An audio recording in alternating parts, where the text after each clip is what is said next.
আসসালামু আলাইকুম প্রিয় দর্শক, অন্য মঞ্চের আলাপচারিতায় আপনাদের সকলকে আমন্ত্রণ জানাচ্ছি।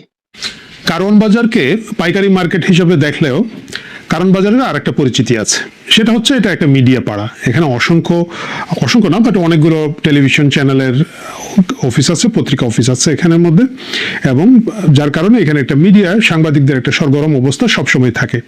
তো আজকে যে গল্পটা দিয়ে শুরু করব সেটা হচ্ছে কারওয়ান বাজারের গল্প। কারওয়ান বাজারে একজন চা দোকানদার আছেন, তিনি চা বানান। তো ওইখানে গিয়ে আমাদের মোখলেস ভাই বসছে। মোখলেস ভাই বসে বলল, এইখানে কে কিভাবে চা অর্ডার করে এটা থেকে আমি বুঝতে পারবো যে কোন সাংবাদিক কোন পত্রিকার বা কোন মিডিয়া হাউসের সাথে জড়িত। তো আমরা সকলে খুব উৎসাহিত, তাই নাকি, তাহলে দেখি প্রমাণ হোক। তো প্রথমে একজন আসলেন ভদ্রলোক, এসে বললেন, এই এক কাপ চা দাও, চিনি ছাড়া। তো মুখলেস বললো যে উনি আরটিভি, ওই যে দেখতেছেন না ওয়াসা ভবনের উপরে, ওইখানে আরটিভির সাংবাদিক। বলে আপনি কেমনে ছিলেন বুঝলেন? বলে আরটিভির অবস্থা একটু দরিদ্র, ছোটখাটো টিভি চ্যানেল হিসেবে টিকে আছে, তাদের ওই মিষ্টি খাওয়ার মতো সক্ষমতা কম, যার কারণে চিনি ছাড়া চা খেয়ে অভ্যস্ত উনি। তো আমরা গিয়ে জিজ্ঞেস করলাম, ভদ্রলোক বললেন হ্যাঁ আমি আরটিভির। আচ্ছা, খুব জমলো। একটু পরে আরেকজন আসলেন, এই এক কাপ চা দাও, দুধ ছাড়া চা দাও। তো ভদ্রলোক বললো, মুখলেস বললো, এই লোক এটিএন এর, এখানে এটিএন বাংলা, এটিএন নিউজের কোনো একটা। কিভাবে বুঝলেন মুখলেস ভাই?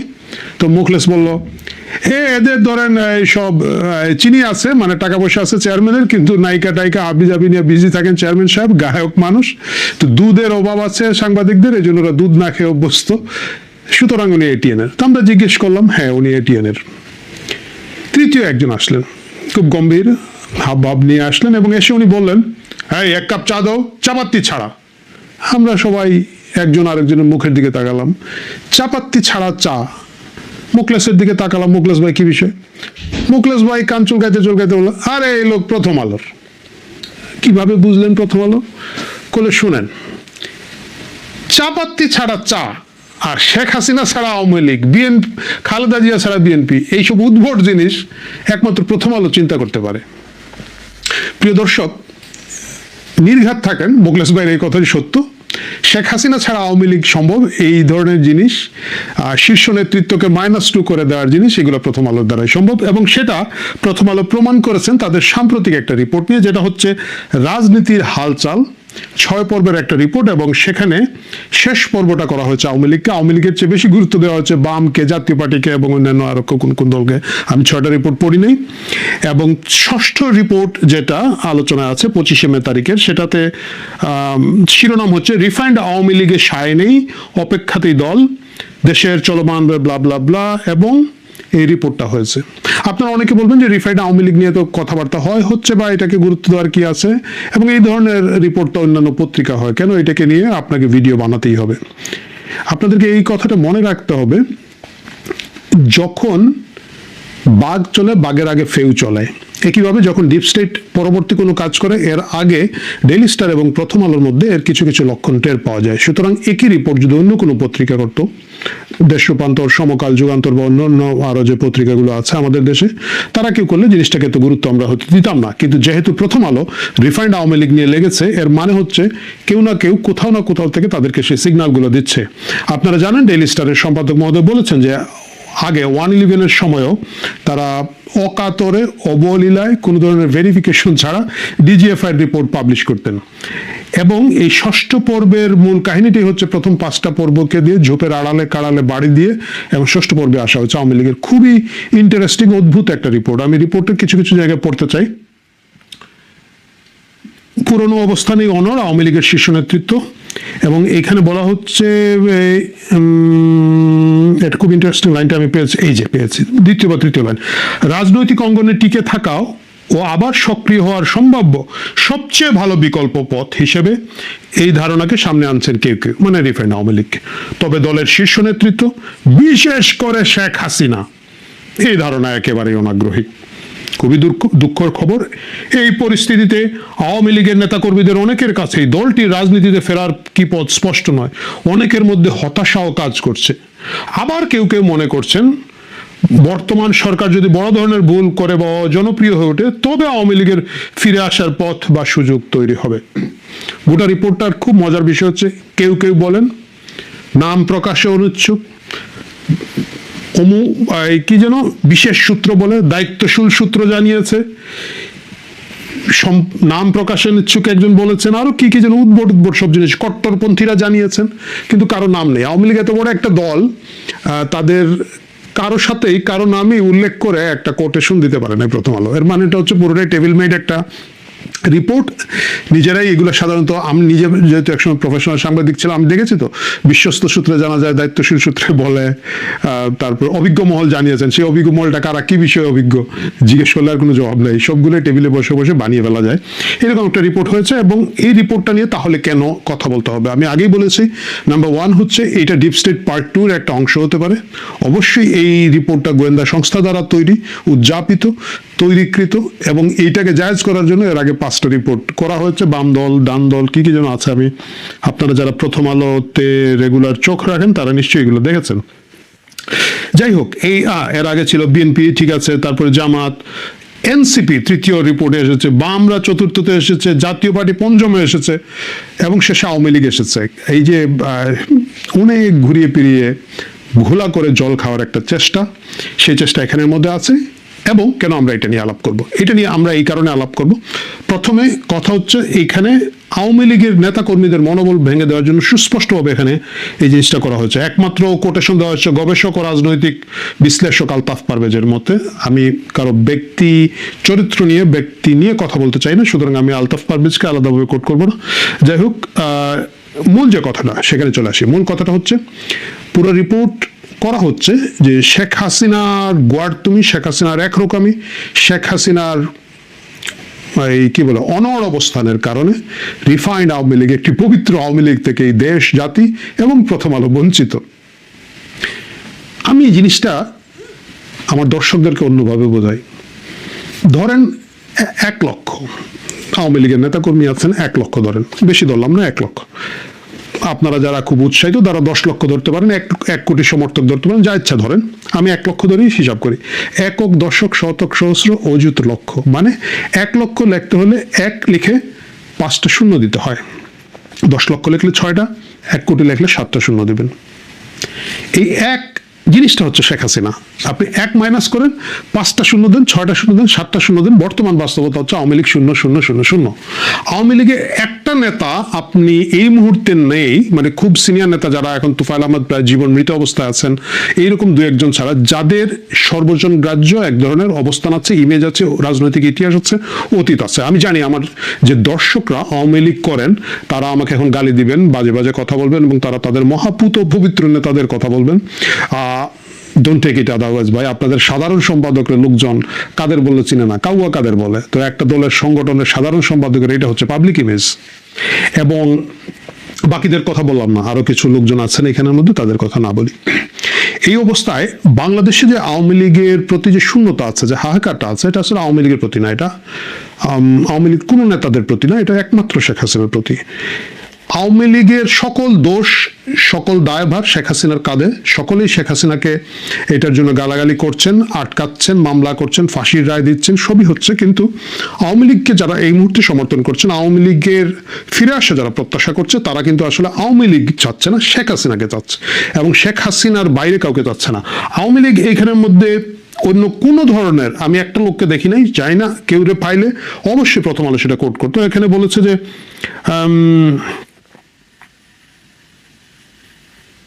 শেখ হাসিনার দিক থেকে এই ধরনের উদ্যোগের সায় নেই জানার পর অনেকেই এখন আর কোনো আশা দেখছেন না। এই অনেকেই কারা আমি জানি না, কারা এত হতাশ হয়ে গেলেন বুঝতেছি না। বাস্তবতা হচ্ছে আওয়ামী লীগ এই মুহূর্তে বাংলাদেশের অন্যতম জনপ্রিয় দলে ফেরত এসেছে, যেটা আমি বিশ্বাস করি যে 24-এর 5 আগস্ট ছিল না। এটা খুবই দুর্ভাগ্যজনক মনে হতে পারে অনেকের কাছে মনে হতে পারে আমরা এত আন্দোলন করলাম, এত লোক প্রাণ দিল, এত এই হলো সেই হলো, ক্ষয়ক্ষতি হলো, রাষ্ট্র সম্পত্তি ধ্বংস হলো, তারপরেও কেন এটা হচ্ছে? এটা সম্ভব না, এটা অবাস্তব কথা। এটা অবাস্তব কথা নয়, এটা অবাস্তব কথা নয়। এর মানে, এর একটা সাধারণ প্রমাণ আমি আপনাদেরকে দিই। সারা বাংলাদেশে আইনজীবী সমিতি নির্বাচন হয়েছে, যেখানে আওয়ামী লীগকে সুযোগ দেওয়া হয়েছে, প্রথম দিকে ভুল ক্রমে 2-3টা জায়গায় দেওয়া হয়েছে, সেই সব জায়গায় আওয়ামী লীগ আইদার ফুল প্যানেল জিতেছে, অধিকাংশ জিতেছে, অথবা একটা সম্মানজনকভাবে যে পদগুলোতে হেরেছে, সম্মানজনক হেরেছে। এরপর থেকে সেটা একবার ইউনুস টু তারেক পর্যন্ত এই যে সরকারের এক্সটেনশন চলছে, তারা আওয়ামী লীগকে একটা আইনজীবী সমিতির নির্বাচনে, সেটা ঢাকা বারে হোক, ঢাকা আইনজীবী থেকে শুরু করে একেবারে টেকনাফ যে কোনো অঞ্চলের আইনজীবী সমিতি বলেন, নমিনেশন সাবমিট করার সাহস পাচ্ছে না, নমিনেশনটা দিতে দিচ্ছে না। মানে নমিনেশন দিয়ে তোমরা ক্যাম্পেইন করো না, কিছু করো না, তা কিন্তু না, দিচ্ছে না, একতরফা নির্বাচন করছে। এবং এনিওয়ে সেই একতরফা নির্বাচনও দেখলাম কোন এক জায়গায় যেন বিএনপির একজন পরাজিত হয়েছে, ওই লোকটা আমি দেখার ইচ্ছা। মানে গোল পোস্টে গোলকিপার নাই, এত মোটা গোলকিপারের জায়গা খালি, একটা বড় গোল বার, এত বড় একটা বল, ওইটাও লাথি দিয়ে ঢুকাতে পারলো না, ওই লোককে আমি একদিন দেখবো, বাট সেটা পরে দেখা যাবে। বাস্তবতা হচ্ছে এই মুহূর্তে শেখ হাসিনা সম্প্রতি যে সাক্ষাৎকারটা দিয়েছেন ভারতীয় বিভিন্ন মাধ্যমে প্রকাশিত হয়েছে গত সপ্তাহে ইমেইলে, এখানে উনি বলেছেন তিনি সহসায় ফিরে আসবেন, এটাকে অনেকে কোট করেছেন 6 মাসের মধ্যে ফিরে আসবেন, এবং ফিরে এসে যা হয় সেটা কনসিকুয়েন্স নেবে। আমার মনে হয় শেখ হাসিনা আসলে এইভাবে টাইম স্কেল দিয়ে ফিরে আসবেন না। টাইম স্কেল দিয়ে শেখ হাসিনা বাংলাদেশে প্রত্যাবর্তন করার অবস্থা এই মুহূর্তে নয়। আর এই যে প্রথম আলো এবং গোয়েন্দা সংস্থারা যেরকম হতাশ হয়ে পড়েছে, আওয়ামী লীগ কর্মীরা দল ছেড়ে অন্যখানে চলে যাবে, পালিয়ে যাবে টাইপের একটা আওয়াজ দিচ্ছে, এই আওয়াজ বাস্তবসম্মত নয়। আমাদেরকে মনে রাখতে হবে এর চেয়ে বেশি বিপদের মুখে বিএনপি পড়েছিল। বিএনপির যিনি নেতা খালেদা জিয়ার অসুস্থতা ছিল এবং তারেক রহমান, সেই তারেক রহমান কিন্তু 17-18 বছর, 1.5 যুগ ইংল্যান্ডে ছিলেন, কখনো ফিরবেন এই আশা কেউ করে নাই। তার মিডিয়া তার বক্তব্য প্রচার হতো না, কিন্তু তিনি অনলাইনের মাধ্যমে অনেকের সাথে যোগাযোগ রেখেছিলেন, আমরা দেখেছি, তার কর্মী সমর্থকদের সাথে তার যোগাযোগ ছিল। এই তুলনায় কিন্তু শেখ হাসিনার এই অ্যাক্টিভিটিসটা অনেক বেশি। আমরা জানি যে কিছু কিছু টেলিগ্রাম লিগ উদ্ভব হয়েছে এবং তারা বিভিন্ন জায়গায় টেলিগ্রাম একটা অ্যাপস, সেখানের মধ্যে সবাইকে জড়ো করে এবং শেখ হাসিনা বক্তৃতা দেন।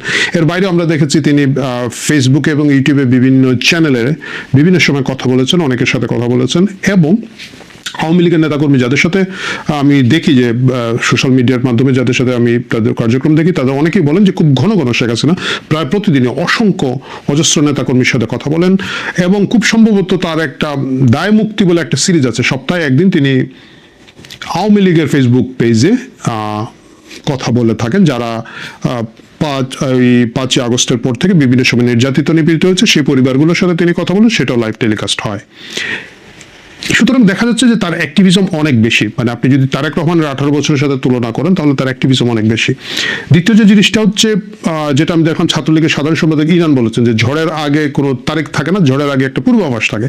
এই পূর্বাভাসটা বাংলাদেশে আছে, এর যে আছে এর প্রমাণ হচ্ছে যে আইনজীবী সমিতি নির্বাচনগুলোতে আওয়ামী লীগকে নির্বাচন করতেই দেওয়া হচ্ছে না। আওয়ামী লীগও না, মানে আওয়ামী লীগ সমর্থিত আইনজীবীদেরকে কোনো সুযোগই দেওয়া হচ্ছে না, কারণ জানা গেছে যে মানে বোঝাই যাচ্ছে যে এরা প্যানেল দিলে বাকিদের চারটি গোল হয়ে যাবে। এই যখন পরিস্থিতি, এই পরিস্থিতি কোনো টাইম স্কেল দিয়ে শেখ হাসিনা ফিরবেন না, কিন্তু এটা সবাইকে একটা অস্বস্তিতে ফেলে দিয়েছে। মানে সেটাকে আপনি ডিপ স্টেট 1-2 গোয়েন্দা সংস্থা বলেন, ক্ষমতাসীনদের কথা বলেন, সদ্য সাবেক ক্ষমতাসীন যারা আছেন, যারা এখন তওবা করে বলতেছেন যে আমরা কিছুই জানি না, খালি মঙ্গলবারের কিচেন ক্যাবিনেট মিটিং এর কথা জানলাম কিছু। তো আসলে প্রতি মঙ্গলবারে ওইখানে হয়তো একটু অবাক জলপান করা হতো, আমি এর বেশি কিছু বলতে চাই না, 5-7 জন বন্ধু বান্ধব মিলে, মানে ওই উপদেষ্টারা, বাকিরা তো দুধ ভাত, রাষ্ট্র কিভাবে চলবে, দেশ কিভাবে চলবে ডিপ স্টেট নির্ধারণ করে দিত, এবং সেটা এখনো তাই হচ্ছে। যার কারণে আপনি দেখবেন রজার খলিল বা খলিলুর রহমান সাহেব, যিনি পররাষ্ট্র উপদেষ্টার ওইখানে কি একটা ছিলেন থেকে পররাষ্ট্রমন্ত্রী হয়েছেন, একই লোক আছেন, বিদেশ থেকে এসেছেন, আমেরিকা থেকে। আরেকজন ছিলেন আলী রিয়াজ, এখন সম্ভবত দেশে নাই, আমি জানি না, তারেক রহমান ওনাকে হয়তো ফেরত এনে কোনো দায়িত্ব দিতে পারেন। রাষ্ট্রটা আসলে ওইভাবেই চলছে, 5ই আগস্টের পর থেকেই চলছে, এখন ওইভাবেই চলছে। সুতরাং কিচেন ক্যাবিনেটে যারা ছিলেন না, তারা এখন বলছেন আমরা কিছু জানি না, তারাও এক ধরনের আশঙ্কা এবং অস্বস্তির মধ্যে আছেন। একই স্টেক হোল্ডারদের মধ্যে যদি আপনি বলেন যে সেনাবাহিনীর একটা বিরাট অংশ আগস্টের সময়ের যে অবস্থান তাদের, ইনক্লুডিং সেনাপ্রধান, তাদের মধ্যে এক ধরনের অস্বস্তি থাকতে পারে। সব অস্বস্তি মিলে এই মুহূর্তে একটা রিফাইন্ড আওয়ামী লীগ চালু করার চেষ্টা হচ্ছে, এবং সেটা প্রথম আলো রিফাইন্ড আওয়ামী লীগ, কারণ প্রথম আলো সার্টিফিকেশন না দিলে তো আসলে এই দেশে সুশীল শুভ্র সুন্দর রাজনৈতিক দল গঠন সম্ভব হবে না। যখন প্রথম আলো এই রিপোর্টটা করছে, এর মানে হচ্ছে গোয়েন্দা সংস্থা খুব অ্যাক্টিভ আছে, এবং প্রচন্ড চাপের মুখে আওয়ামী লীগের কিছু নেতাকর্মী স্থানীয়ভাবে হয়তো বিভিন্ন জেলা শহরে যারা হামলা মামলায় পর্যুদস্ত হয়ে ঘটি বাটি কম্বল সব হারিয়ে হয়তো কেউ দলবদলে ঘোষণা দিতে পারেন, কিন্তু সেটা 1% হবে না, 0.01% সর্বোচ্চ হতে পারে। সুতরাং এই প্রথম আলোর রিফাইন্ড আওয়ামী লীগের গল্প হিসাবে রয়ে যাবে শেখ হাসিনা 1, বাকি সবাই 0.0000। মানেন না মানেন, বাংলাদেশের রাজনীতি এভাবেই চলবে। আওয়ামী লীগ কিভাবে ফিরে আসতে পারে, এখানে প্রথম আলো বলেছে বিদেশি বন্ধু বান্ধব কোনো সহায়তা করছে না। আমার মনে হয় না বিদেশি বন্ধু বান্ধবের উপর নির্ভর করে, সেনাবাহিনীর উপর নির্ভর করে, পুলিশ প্রশাসন বা সিভিল সোসাইটির সিভিল অ্যাডমিনিস্ট্রেশনের উপরে নির্ভর করে আওয়ামী লীগ কখনোই ফিরে আসতে পারবে না। সেই নির্ভরতা আওয়ামী লীগের অতীত ইতিহাসে নাই। আওয়ামী লীগ কখনোই এই শক্তিগুলোর মাধ্যমে ফিরে আসে নাই। আওয়ামী লীগ যেভাবে ফিরে এসেছে সেটা অনেকটাই রাজপথে প্রতিরোধ, সশস্ত্র ধরনের প্রতিরোধ, অ্যাগ্রেসিভ আক্রমণাত্মক কর্মসূচির মাধ্যমে তারা সব সময়ই এসেছে। সেটা আপনি 69-এর গণঅভ্যুত্থান থেকে যদি ধরি, আমরা এর আগের অংশটুকু না ধরি, 69-এর গণঅভ্যুত্থানের পর থেকে যতবারই আমরা দেখেছি আওয়ামী লীগ ওইভাবে ফিরে এসেছে। আওয়ামী লীগ কবে ফিরে আসবে সেটা এইভাবে তারিখ দিয়ে বলা সম্ভব না, বাট আওয়ামী লীগ ফিরে আসবে এটা নিশ্চিত থাকতে হবে। এবং এটা ফিরে আসলে এই যেভাবে রিপোর্টে বলা হচ্ছে বিদেশিরা হাল ছেড়ে দিয়েছে, এই অমুক ছেড়ে দিয়েছে, আওয়ামী লীগ এগুলোকে বদার করবে না। তারা ফিরে আসলে আসলে রাজপথের শক্তি দিয়েই তাদেরকে ফিরতে হবে। সেই শক্তি তারা কতদিনের মধ্যে অর্জন করতে পারবেন, কতদিনের মধ্যে রাজপথে ফিরে আসতে পারবেন, এটা দেখার অপেক্ষা। কিন্তু খুব বেশি দেরি হবে বলে আমার মনে হচ্ছে না। কোনো না কোনোভাবে তারা শুরু করবে এবং হয়তো অচিরেই তাদের একটা রাজপথ উপস্থিতি আমরা দেখতে পারবো। সেটা তাদের নিষিদ্ধের ঘোষণাটা মানে তোলা হোক না হোক, প্রত্যাহার করা হোক না হোক, সেটা বোঝা যাবে না।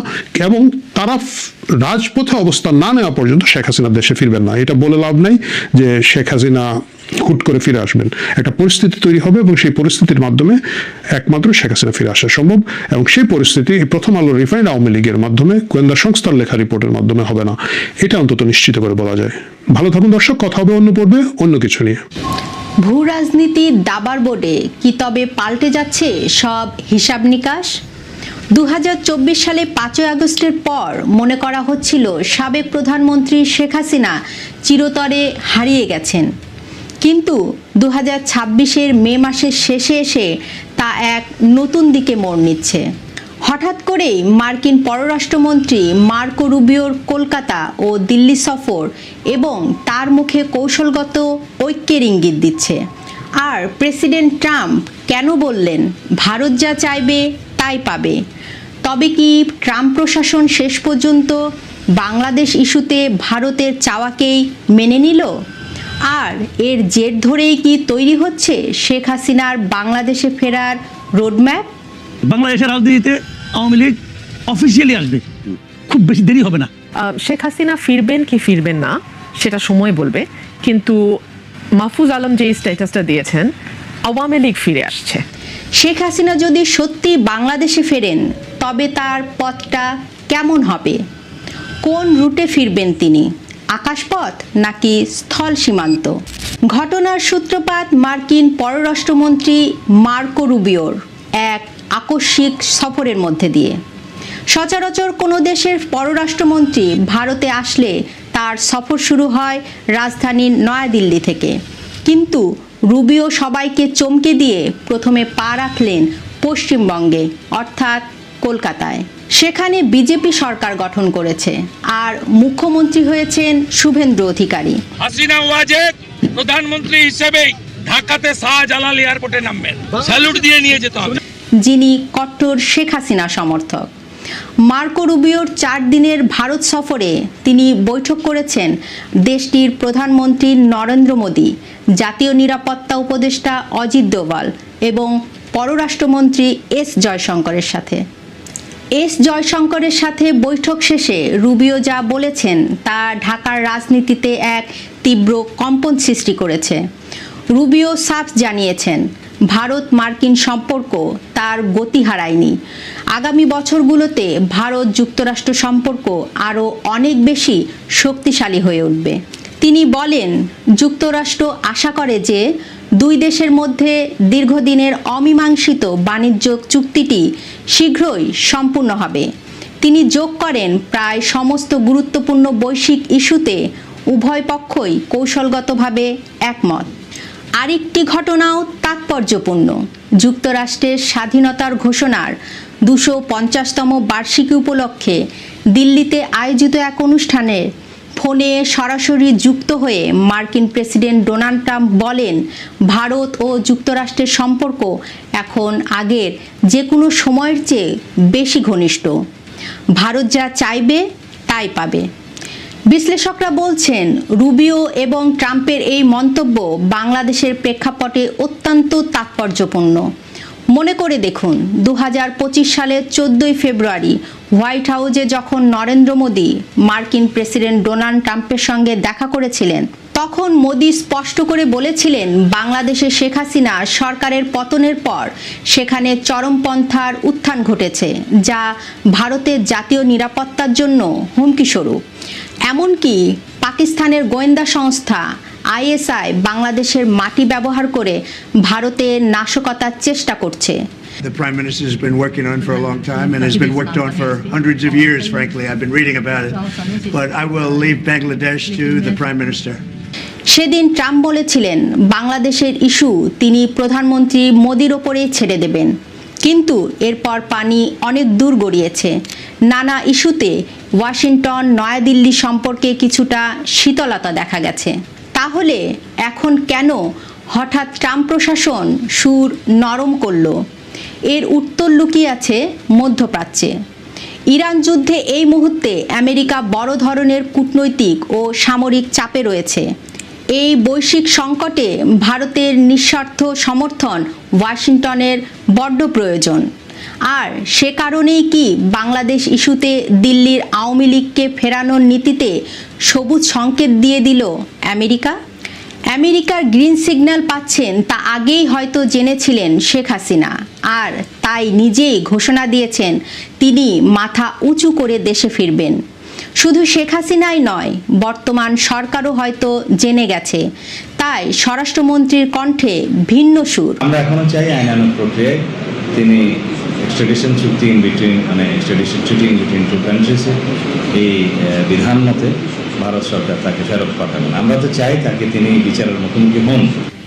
একই কথা শোনা গেছে ডক্টর ইউনূসের পররাষ্ট্র উপদেষ্টা তৌহিদ হোসেনের কণ্ঠে। তিনি বলেছেন আওয়ামী লীগ ফিরবে। আমি বিশ্বাস করি যে তারা রাজনীতিতে ফিরে আসবে এবং আমার অনুমান তারা দেশের আগামী নির্বাচনে অংশ নেবে। কিন্তু প্রশ্ন হলো কিভাবে ফিরবেন? আইনি এবং রাজনৈতিক জটিলতার বেড়াজাল টপকে তিনি কিভাবে দেশে পা রাখবেন? রাজনৈতিক পর্যবেক্ষকদের মতে শেখ হাসিনার ফেরার সামনে এখন মূলত দুটি পথ খোলা রয়েছে। চলুন আলোচনা করা যাক প্রথম এবং সবচেয়ে আলোচিত রোডম্যাপ নিয়ে। এটি হলো দিল্লি টু ঢাকা আকাশপথ, যা সম্পন্ন হতে পারে সম্পূর্ণ সামরিক ও কূটনৈতিক সুরক্ষায়। যেভাবে 2024 সালে 5ই আগস্ট শেখ হাসিনা বাংলাদেশ ছেড়ে ভারতের দিল্লিতে গিয়েছিলেন বাংলাদেশ ভারত সেনাবাহিনীর তত্ত্বাবধানে, ঠিক একইভাবে ভারত সরকার এবং বাংলাদেশ সেনাবাহিনীর যৌথ তত্ত্বাবধানে একটি বিশেষ ফ্লাইটে শেখ হাসিনা ঢাকায় অবতরণ করতে পারেন। যদি এই প্রথম পথটি বাস্তবায়িত হয় তবে আওয়ামী লীগ ঢাকায় এক ঐতিহাসিক শক্তি প্রদর্শন করবে। আওয়ামী লীগের নীতি নির্ধারকদের মনে করিয়ে দিচ্ছে 1981 সালের 17ই মের কথা। দীর্ঘ 6 বছরের নির্বাসন কাটিয়ে যখন শেখ হাসিনা স্বদেশ ফিরেছিলেন, তখনকার রাজনৈতিক পরিস্থিতি ছিল বর্তমানের চেয়েও অনেক বেশি বৈরী। তৎকালীন সামরিক শাসকের রক্তচক্ষু উপেক্ষা করে সেদিন লাখো লাখো মানুষ তাকে স্বাগত জানাতে রাস্তায় নেমে এসেছিল। আওয়ামী লীগের শীর্ষ নেতাদের দাবি 2026 সালের এই প্রেক্ষাপটে শেখ হাসিনা যখন ঢাকার মাটিতে নামবেন তখন ঢাকা পরিণত হবে মহাসমুদ্রে। দেশের প্রতিটি জেলা ও উপজেলা থেকে কোটি মানুষের জমায়েত করার লক্ষ্য নিয়ে ভেতরে ভেতরে ছক কষছেন দলটি, যাতে বিমানবন্দরে নামার পর থেকে একটি বিশাল জনজোয়ারের আবহ তৈরি করা যায়। এবার আসা যাক দ্বিতীয় পথ। এটি আরও বেশি নাটকীয় এবং মাঠ পর্যায়ের রাজনৈতিক শক্তির ওপর নির্ভরশীল। এই রুটটি হলো পশ্চিমবঙ্গের পেট্রাপোল এবং বাংলাদেশের বেনাপোল স্থল সীমান্ত দিয়ে। এই প্রক্রিয়ার পেছনে ভারতের কেন্দ্রীয় সরকারের পাশাপাশি পশ্চিমবঙ্গের অভ্যন্তরীণ রাজনীতির সমীকরণও জড়িয়ে রয়েছে। পশ্চিমবঙ্গের নতুন মুখ্যমন্ত্রী শুভেন্দু অধিকারীর প্রত্যক্ষ তত্ত্বাবধানে এই সীমান্ত পার হতে পারেন শেখ হাসিনা। যদি এই রুটটি ব্যবহার করা হয় তবে দৃশ্যপট কেমন হবে?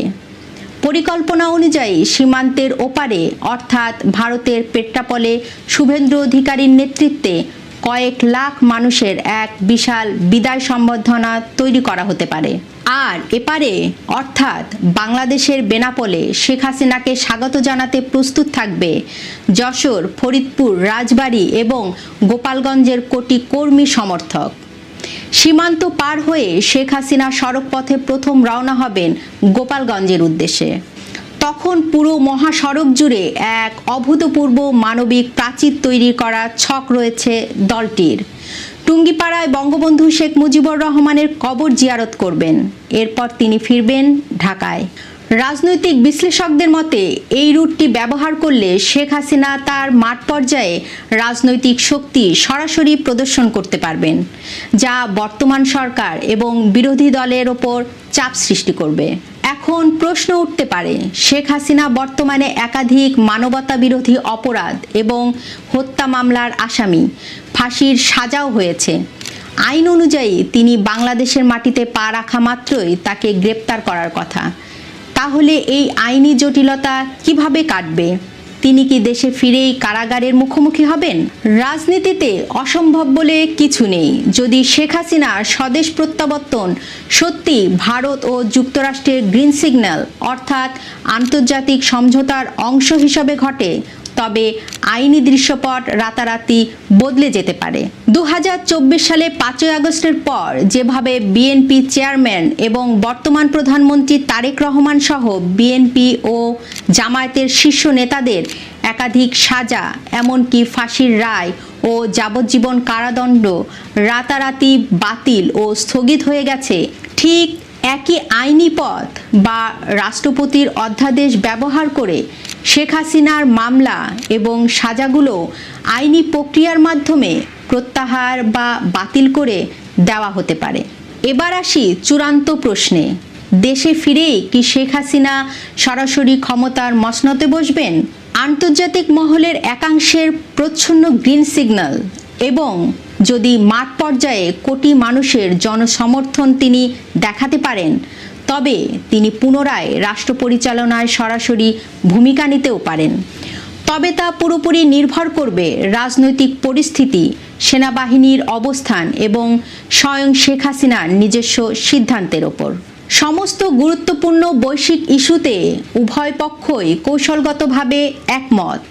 মার্কো রুবিওর এই মন্তব্য কি আসলেই শেখ হাসিনা ফেরার গ্রিন সিগন্যাল? আর শেখ হাসিনা যদি ফেরেন, তবে কোন রুটটি তার জন্য সবচেয়ে বাস্তবসম্মত? বিমানবন্দর নাকি বেনাপোল সীমান্ত? জানান আপনার মতামত।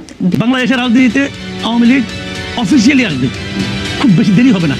শেখ হাসিনা ফিরবেন কি ফিরবেন না সেটা সময় বলবে, কিন্তু মাহফুজ আলম যে স্ট্যাটাসটা দিয়েছেন, আওয়ামী লীগ ফিরে আসছে। আমরা এখনো চাই আইনানুগ প্রক্রিয়ায় তিনি এক্সট্রাডিশন চুক্তি in between extradition treaty in between two কান্ট্রিজে এই বিধান মতে ভারত সরকার তাকে ফেরত পাঠাবেন। আমরা তো চাই তাকে তিনি বিচারের মুখোমুখি হন। ইউনূস তার প্রতিশ্রুতি আসছে, নিচে এসে ব্যালেন্স করতে পারে নাই। জঘন্যতম অন্যায় করলো সেটা হইল আওয়ামী লীগ নিষিদ্ধ করা।